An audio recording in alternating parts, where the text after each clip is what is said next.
presented in youth development through Prime Minister's Youth Program, which prioritizes empowering marginalized youth, including girls, minorities, and those with disabilities.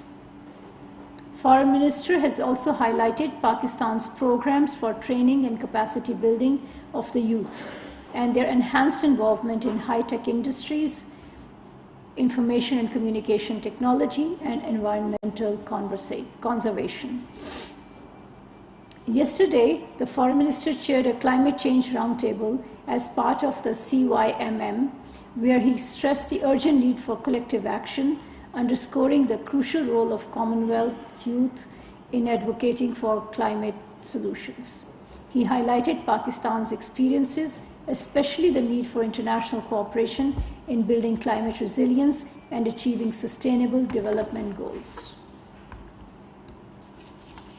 On the sidelines, the Foreign Minister has held productive conversations with ministers and delegations, including Secretary General of Commonwealth, UK's Minister for Commonwealth, Sri Lanka's Minister for Sports and Youth Affairs, Rwanda's Youth Minister, Samoa's Minister for Women, Community and Social Development, Jamaica's Education and Youth Minister.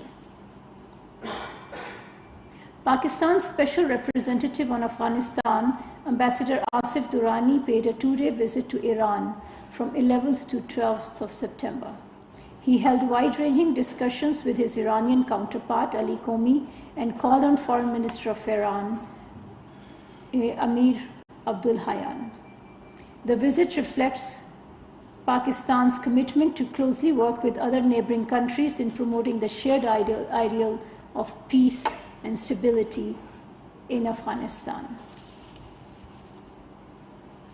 Today, I would like to talk about the situation of women in Indian illegally occupied Jammu and Kashmir, where human rights violations continue unabated. Women in IIOJK have frequently been target of violence and aggression as a means to punishing their families and communities for standing up against illegal and forcible Indian occupation. Abduction and harassment of young women during the so-called cordon and search operations has been used as a punitive tool by Indian occupation forces to punish entire communities.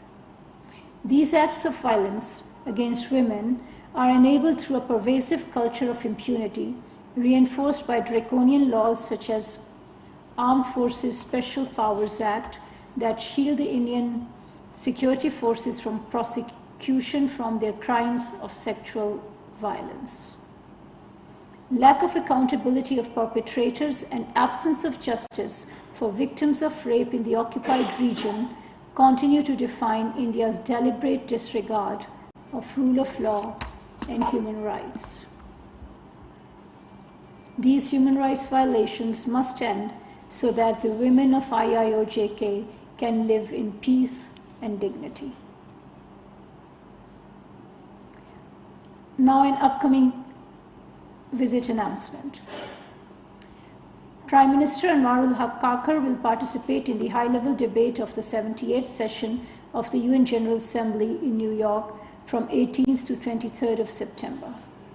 Foreign Minister Jalil Abbas Jilani will accompany the Prime Minister.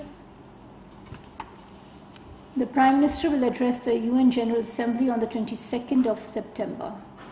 He will outline Pakistan's perspective on a range of regional and global issues of concern, including the Jammu and Kashmir dispute, which is among the longest-standing unresolved items on the UN agenda. The Prime Minister will elaborate on the significant measures being taken by the caretaker government to consolidate Pakistan's economic recovery and efforts to mobilize domestic and external investment. The Prime Minister will also participate in a summit on the Sustainable Development Goals and other high-level meetings organized under the auspices of the UN General Assembly. These will afford valuable platforms to deliberate on effective measures required at the global level for addressing the most pressing economic and development challenges confronting the global south in the wake of COVID-19 pandemic, geopolitical contestations, and climate change. On the sidelines of UNGA session, the Prime Minister will hold bilateral meetings with counterparts from various countries, as well as with heads of international organizations, philanthropic organizations, and corporate leaders. He will also avail of the opportunity to engage with other heads of state and government attending the UNGA session during the various activities organized on the sidelines.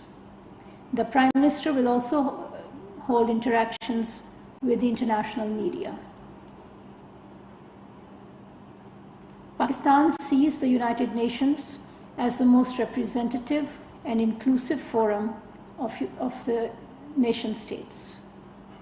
The Prime Minister's participation in the General Assembly is a demonstration of Pakistan's abiding commitment to multilateralism, with the UN playing a pivotal role in international affairs for promoting peace and prosperity worldwide.